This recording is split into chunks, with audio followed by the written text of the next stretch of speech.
Hello foodies, this is Apu. আশা করছি সবাই অনেক বেশি ভালো আছেন। আমার আজকের রেসিপি হলো চিকেন বোনা, আর এদিকে দেখতে পাচ্ছি আলু। আর এই রান্নাটা করব আমি ব্রয়লার মুরগি দিয়ে। এখন এই আলুগুলো আমি ভাজে নেব। তার জন্য কড়াইতে আমি তেল গরম হওয়ার জন্য দিয়ে দিছি। তেল গরম হওয়ার পর আলুটা তেলের পর দিয়ে দিছি। এই আলুটা আমি 2 থেকে 3 মিনিট ভালো করে ভাজে নেব। আলুটা আমার ভাজা হয়ে গেছে।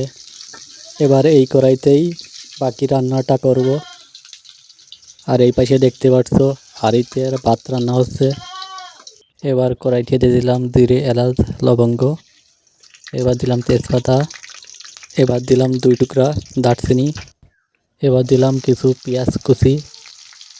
এবার 1 মিনিট মতো একটু নাড়াচাড়া করব।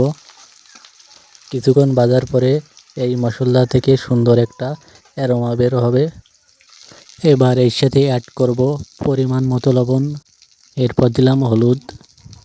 এরপর পরিমাণ মতো ঝালের গুঁড়ো। এবার একটু নাড়াচাড়া করলাম 1 মিনিট মতো।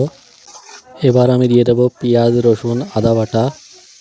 আদা রসুনের কাঁচা গন্ধ না যাওয়া পর্যন্ত মশলাটাকে ভালো করে কষিয়ে নেব।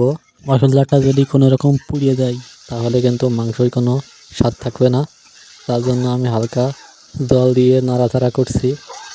চিকেনটাকে আমি 1 ঘন্টা মতো ম্যারিনেট করে রেখেছি। চিকেন কষা হয়ে গেছে। এবার আমি ম্যারিনেট করা চিকেনটা দিয়ে দিচ্ছি সামান্য নাড়িয়ে চাড়িয়ে। এবার আমি চিকেনটা ঢেকে দিচ্ছি। চিকেন কষানোর পর ভাজিয়ে রাখা আলুটা আমি চিকেনের মধ্যে দিয়ে দিলাম। এবার আলুটাকে আমি মাংসের সাথে আরও 1-2 মিনিট ভালো করে কষাই নেব। কষানো হয়ে গেছে। এবার আমি এর সাথে জল অ্যাড করব। এবার সামান্য নাড়িয়ে চাড়িয়ে চিকেনটাকে ঢেকে দিচ্ছি। আর ঢাকনা দিয়ে এই চিকেনটাকে আমি খুব অল্প আঁচে রান্না করব, প্রায় 40 থেকে 45 মিনিট। আর মাঝে মাঝে ঢাকনা তুলে আপনারা মাংসটাকে সামান্য নাড়িয়ে ছেড়ে দিতে পারেন। আর খেয়াল রাখতে হবে জলটা শুকিয়ে মাংসটা যেন পাত্রে না লেগে যায়।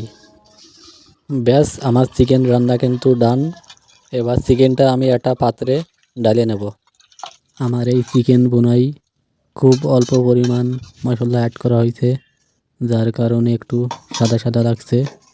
আপনারা যদি চিকেনটা লাল লাল ঝাল ঝাল করতে চান তাহলে শুকনা ঝালের গুঁড়া এবং লাল টমেটো দিতে পারেন, তাতে চিকেনের কালার আসবে। আর ভিডিওটা ভালো লাগলে একটা লাইক, কমেন্ট, শেয়ার করেন।